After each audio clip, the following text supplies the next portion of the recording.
m'excuse pour ces petits désagréments. Mesdames et messieurs, bonsoir. Bienvenue à ce journal. Nous allons prendre le sommaire de cette grande édition. L'humanité célèbre ce 14 juin la journée mondiale de donneurs de sang. Chaque don est un cadeau précieux qui sauve de vie, d'où cette journée offre une occasion spéciale de rendre hommage aux donneurs de sang volontaires du monde entier.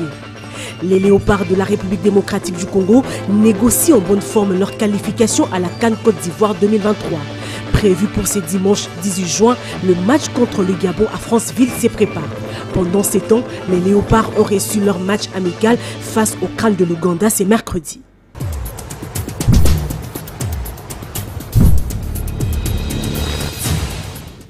Bonsoir à tous et bienvenue à ce journal. Laurent Batoumona interpellé, arrêté ou encore relâché. En tout cas, ce sont des thèses qui s'affrontent selon le quotidien La Prospérité que les cite. L'autorité morale du mouvement de solidarité pour le changement est mandataire public. Son nombre n'a pas été perceptible chez lui ni à la DGP. Nous y reviendrons. Le Premier ministre Sama Lukonde a reçu le caucus des députés nationaux membres de l'Union sacrée ce mercredi 13 juin à Lubumbashi. C'était au gouvernorat du Haut-Katanga en présence du gouverneur Jacques Kabila. Dieu merci Kanda Boy. Aussitôt après avoir visité quelques ouvrages à Kasenga dans le cadre du programme de développement de 145 territoires et après avoir assisté au 3e congrès eucharistique national de l'Église catholique, le Premier ministre Jean-Michel Sama Lukonde, en sa qualité de membre du Présidium de l'Union sacrée, s'est entretenu ce mardi 13 juin 2023 à Lubumbashi avec le caucus des députés nationaux membres du bureau de cette plateforme politique représentant les 4 provinces de l'espace Grand Katanga au gouvernorat de cette province. Les chefs de cette délégation, l'honorable John Banza, qui s'est confié à notre micro, assure que cette rencontre a porté sur la bonne marche de l'Union sacrée dans le Grand Katanga ainsi que la possibilité d'organiser des actions d'envergure à l'approche des élections. Donc nos échanges ont tourné autour de perspectives que nous avons, des activités que nous allons mener dans quelques jours. Nous voulons une action ou une série d'actions harmonisées avec l'autorité locale. Voilà, aujourd'hui c'est le premier pas de la plus haute autorité de l'Union sacrée au niveau du Présidium, qui est de cet espace du Grand Katanga, qui a réuni les bureaux des députés nationaux de l'Union sacrée du Grand Katanga sur les enjeux qui sont devant nous. Comprenant le vieux dicton qui dit « Qui veut aller loin ménage sa monture », Jean-Michel Sama Lukonde fait d'ores et déjà le rappel de troupes en vue de bien affûter les armes pour se mettre en ordre de bataille utile pour les prochaines élections. Signalons que le gouverneur du Haut-Katanga, Jacques Kabila, avait aussi pris part à cette entrevue. Situation sécuritaire dans le territoire de Dungu, le gouverneur militaire de l'Uturi, le lieutenant-général Luboya Kachama Johnny rassure la population du ferme engagement de forces armées à protéger les populations civiles. Déclaration faite ce mardi après la réunion du commandement FARDC MONUSCO au lendemain du massacre de 41 civils au site des déplacés de Lala en territoire de Lala. Suivez. Plus rien ne sera comme auparavant. Tous les groupes armés réfractaires au processus de paix seront poursuivis jusqu'à leur dernier retranchement, soit par les opérations militaires, soit par la justice congolaise et internationale. Déclaration du commandant des opérations militaires de l'Ituri faisant le point de la situation sécuritaire en territoire de Djougou au sorti de la réunion de commandement avec la MONUSCO et le comité provincial de sécurité, d'où la population est appelée à faire confiance aux forces armées. De la même façon que nous sommes en train d'organiser la paix, de la même façon aussi, de l'autre côté, l'ennemi est en train aussi d'organiser la déstabilisation. Mais ce qui est sûr, c'est que cet ennemi ne va pas nous vaincre. Vous avez parlé la dernière fois, vous avez 4 choix. Vous êtes désarmés, vous vous démobilisez, c'est la justice et la neutralisation. Et cela après que nous ayons parlé au Premier ministre, à la CPI, au procureur, au secrétaire général adjoint qui était venu ici et au commandant force de la MONUSCO. Dans la même veine, le lieutenant-général Luboya Kachama Johnny annonce le lancement d'un mandat d'arrêt contre toute personne impliquée, de près ou de loin, dans la déstabilisation de l'Ituri. La justice, c'est contre qui? Hier, c'est contre monsieur chef de la jeunesse Tchoura. Il sera arrêté. quelles que soient les manifestations qu'ils vont faire. Il a pris la clé des champs. Il s'agit de M. Pili, l'homme de Codeco qui a organisé ces attaques-là. Nous allons le neutraliser. Pour l'instant, le calme est revenu dans cette région à la suite d'un déploiement de FRDC. Occasion pour Dr Lonema Vagérou d'appeler la communauté EMA à l'apaisement et d'accompagner les autorités militaires pour les retours rapides de la paix. Le gouverneur nous a rassuré que depuis toute la semaine, il suit de près les moindres détails des événements qui se déroulent chez nous dans le territoire d'Ndjougou. Nous appelons toute la communauté EMA au calme et aussi à persévérer pour la démarche de la paix. Donc nous allons continuer à faire confiance à notre gouvernement, à notre province, pour que nous puissions ensemble rétablir la paix dans Ndjougou, dans Irumu et dans tout l'Ituri. Députée nationale et présidente de la commission genre, famille et enfants de l'Assemblée nationale, Christelle Vwanga s'est entretenue avec la coalition nationale de lutte contre les grossesses non désirées qui lutte pour qu'il y ait plus de grossesses non désirées et fait ainsi un plaidoyer depuis 2016 sur les questions d'avortement sécurisé à travers le pays. Tchishik Mangaya nous en dit plus dans ce reportage. Reçu le mardi 13 juin 2023 dans la salle des réunions de la Chambre basse du Parlement par la présidente de la commission genre, famille et enfants, l'élu de la FUNA, Christelle Vwanga, la coalition nationale de lutte contre les grossesses non désirées, dont le cheval de bataille depuis plus de 5 ans est basé sur les questions d'avortement sécurisé à travers le pays, a fondé son narratif sur le protocole de Maputo ratifié par la République démocratique du Congo, lequel autorise l'avortement sous certaines conditions. Comme vous le savez, madame, nous avons aujourd'hui un code pénal qui condamne, qui criminalise l'avortement sous toutes ses formes. En même temps, la RDC a ratifié le protocole de Maputo qui autorise l'avortement sous certaines conditions. La présidente de la dite commission, l'honorable Christelle Vwanga, fait ici l'économie de ce sur quoi apporter la séance de travail avec le caucus de ces organisations tant nationales qu'internationales réunies au sein de la CGND.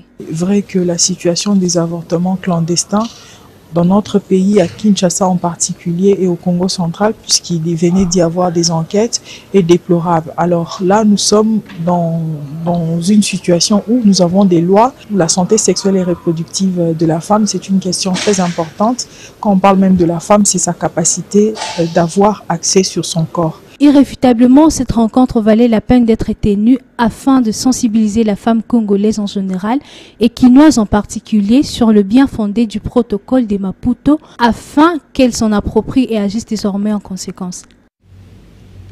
Et sachez aussi que la dynamique de mouvement citoyen du Congo a organisé une journée de réflexion. C'était hier à Kisangani, chef-lieu de la province de la Tchopo, à l'occasion d'une année de l'occupation de la cité de Bunagana dans le nord Kivu. Blaise Moussa.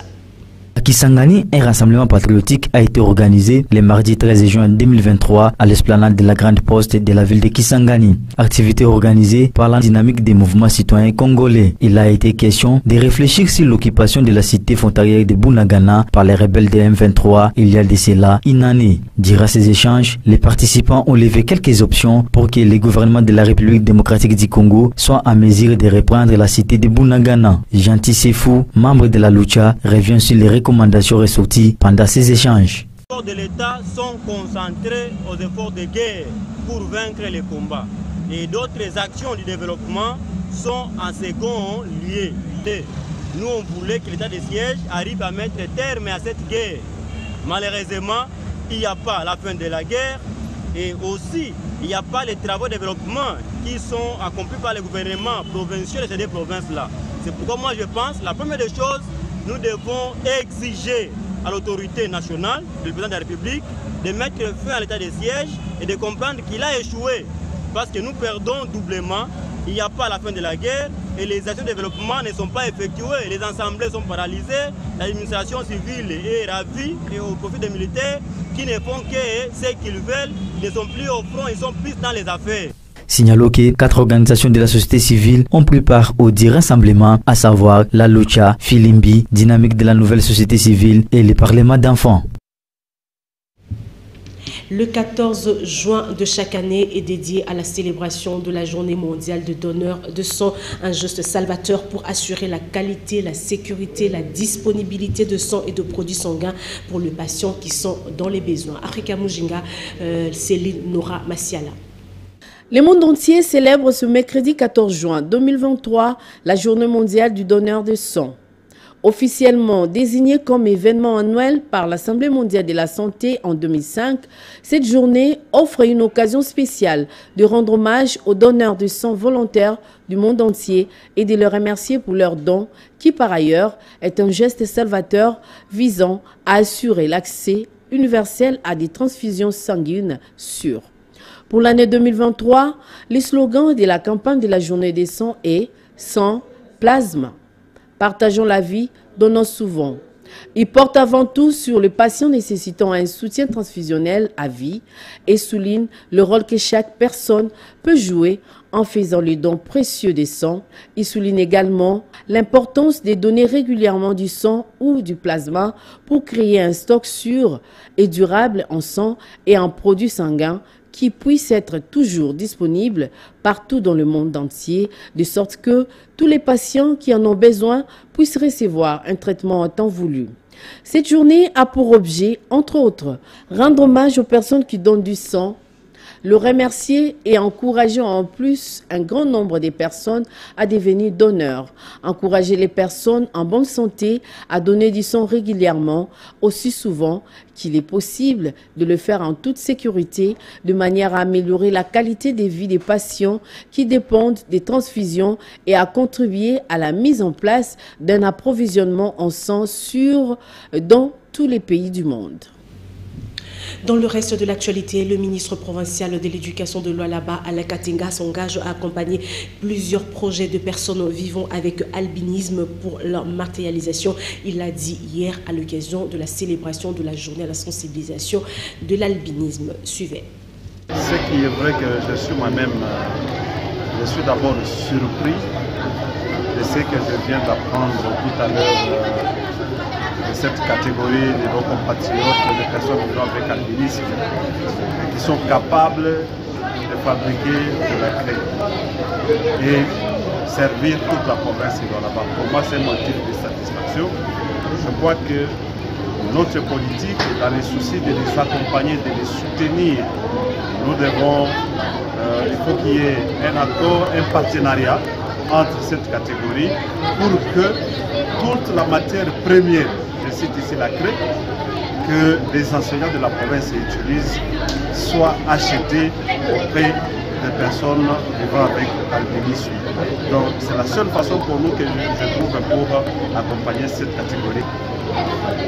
La prise en charge pose problème, oui, mais je crois que dans l'enseignement, vous avez suivi, vous avez compris que nous avons déjà intégré ces gens-là.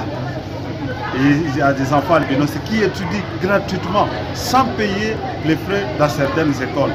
Donc pour nous, en tant que ministre de l'Éducation, que les parents acceptent ces enfants.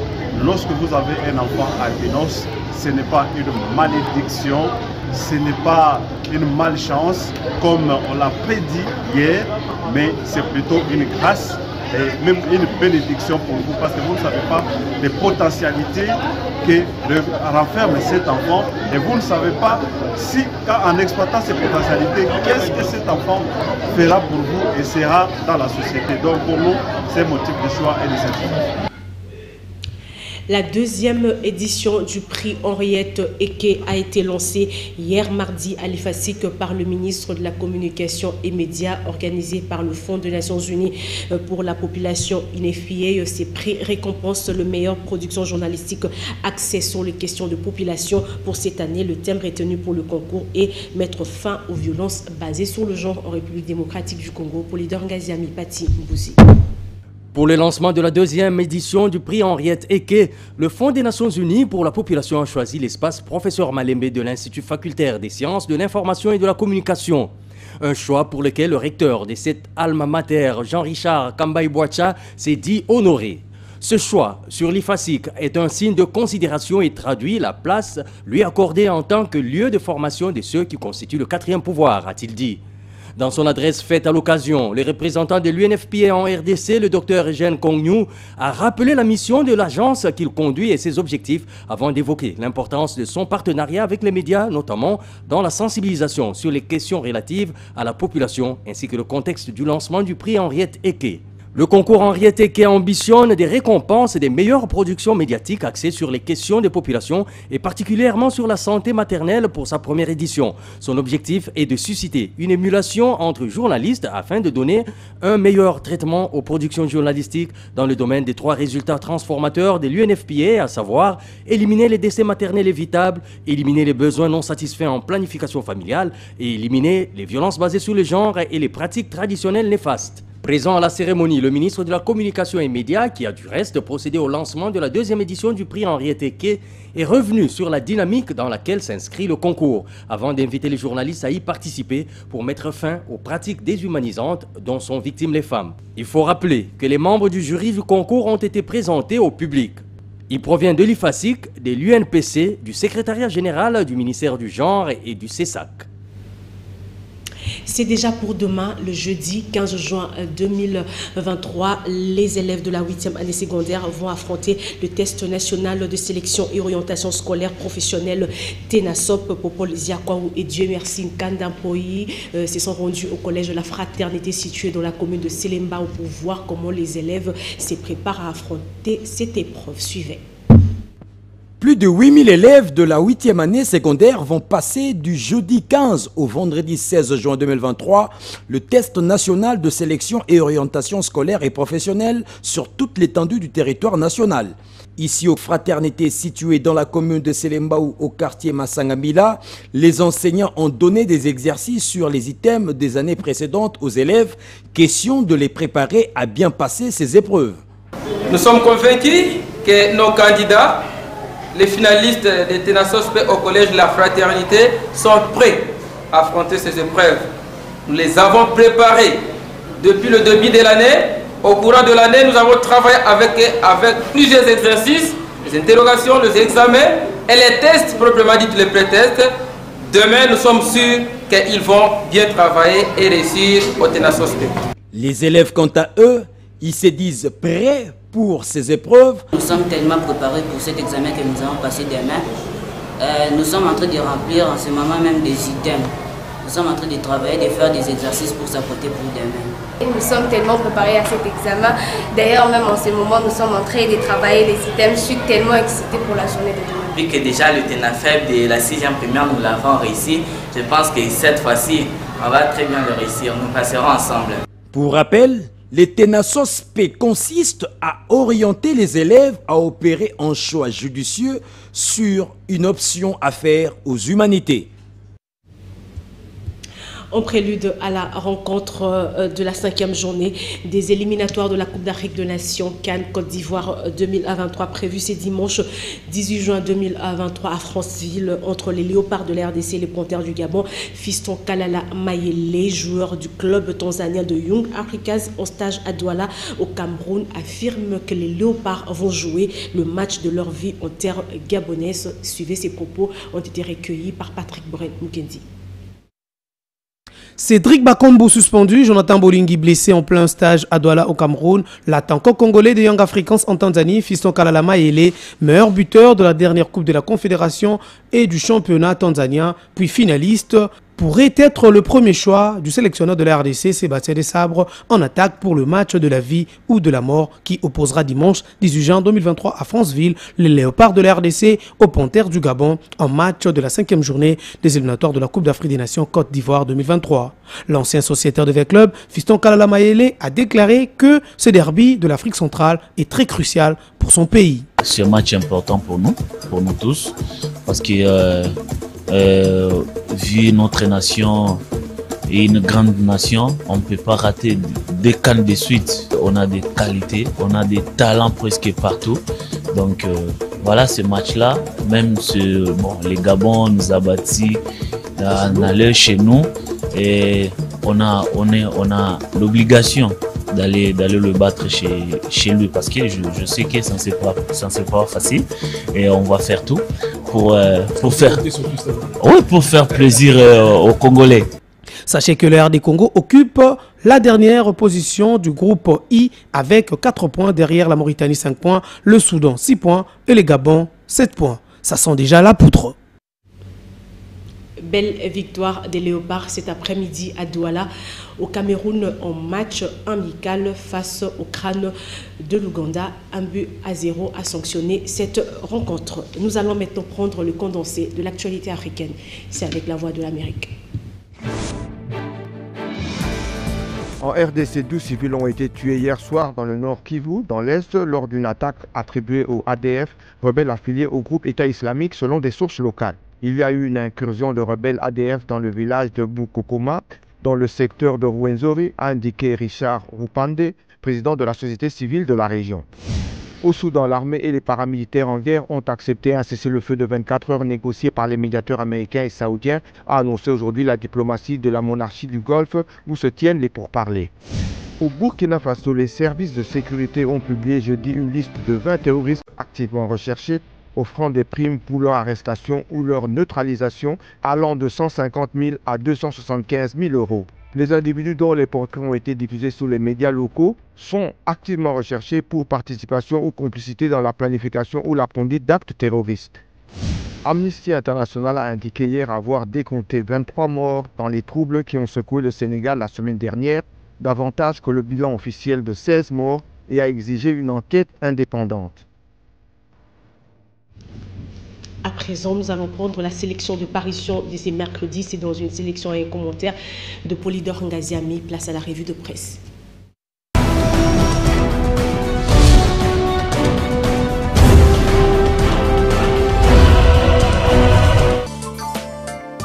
Bunagana, déjà 1 an sous occupation. C'est la manchette qu'affiche le quotidien Le Journal dans sa livraison de ce mercredi 14 juin 2023 en précisant que la présence des troupes de l'EAC n'a pas fait bouger les lignes car le M23 continue de se comporter comme dans un territoire conquis. Géopolis Hebdo parle à propos du règne d'un flou. D'ailleurs, écrit-il, dans la situation de ni paix ni guerre dans cette cité, même les autorités congolaises se sont interrogées. Bunagana et consorts sont sous la souveraineté de qui ? Parce que si les rebelles se sont retirés, s'interroge-t-il encore, la cité est dirigée par qui? Voilà qui le pousse à parler d'un flou inqualifiable. La même question, forme des As, se la pose, mais en d'autres termes, à savoir, pourquoi Bunagana échappe toujours au contrôle de Kinshasa, une année après son occupation par le M23? Pourquoi Kinshasa traîne le pas si les rebelles du M23 n'y sont plus? Faudrait-on négocier avec les parties prenantes? Si oui, que doit-on négocier? Que cache tout ce silence du gouvernement Sama II, se demande enfin le tabloïd. Ce sont là des interrogations qui expriment le désir de l'opinion nationale de voir Bunagana revenir sous le contrôle de Kinshasa. En attendant, termine le quotidien, les pauvres habitants de cette cité commerciale ne savent plus à quel libérateur se vouer. Pour Congo Nouveau, il s'agit ni plus ni moins d'un échec diplomatique et militaire pour Kinshasa. Concernant toujours la situation sécuritaire au Nord Kivu, EcoNews revient sur les séjours du vice-premier ministre au ministre de la Défense, Jean-Pierre Bemba à Goma, pour dire qu'il y a séjourné pour rien.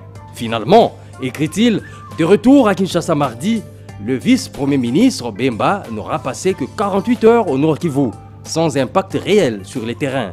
La référence plus annonce que bientôt le Rwanda sera sur la liste des pays sanctionnés par l'ONU. En effet, renseigne le quotidien, des responsables de ce pays pourraient être considérés, selon Human Rights Watch, comme des complices des crimes de guerre du fait de l'assistance militaire qu'ils ont fournie aux forces du M23, auteurs de meurtres et viols dans l'est de la RDC. L'ONG internationale demande dans la foulée au comité de sanctions de l'ONU de chercher des informations supplémentaires sur les dirigeants du M23 et les officiers militaires rwandais en vue d'adopter des sanctions ciblées contre eux. Dans la rubrique judiciaire, la République annonce que l'auditorat près le tribunal militaire de garnison de Kinshasa-Gombe a démarré mardi 13 juin 2023 l'instruction pré-juridictionnelle du dossier Salomon Idi Kalonda. Assisté d'une dizaine d'avocats, écrit le journal, il a été auditionné dans l'après-midi et a répondu aux questions des magistrats de 13h à 17h sur les faits à sa charge. Rien n'a filtré à ce stade, l'instruction pré-juridictionnelle étant secrète. Quant à l'affaire Mwangatchoussou, renseigne le Phare, les 3 renseignants responsables de la police provinciale du Nord Kivu qui ont défilé d'hier 13 juin devant le prétoire de la chambre foraine de la haute cour militaire siégeant en matière de flagrance ont senti le sol se dérober sous leurs pieds. L'officier du ministère public s'est en effet accroché à 2 conclusions cinglantes tirées de leur déposition.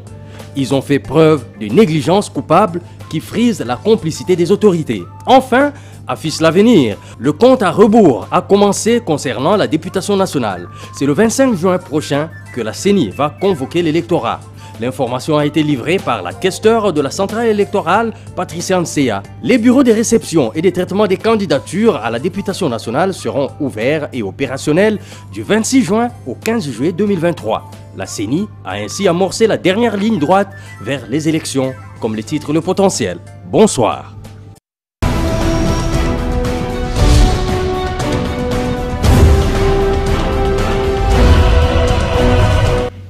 C'en est fini pour ce journal, mesdames et messieurs. Nous allons prendre les rappels des titres. L'humanité célèbre ce 14 juin la journée mondiale de donneurs de sang. Chaque don est un cadeau précieux qui sauve de vie, d'où cette journée offre une occasion spéciale de rendre hommage aux donneurs de sang volontaires du monde entier. Les léopards de la République démocratique du Congo négocient en bonne forme leur qualification à la CAN Côte d'Ivoire 2023.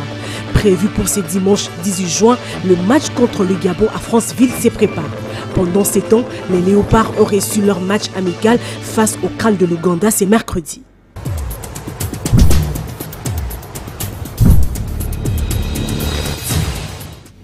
Ce journal est terminé, mesdames et messieurs. Merci de l'avoir suivi. Le prochain, c'est demain. Au revoir.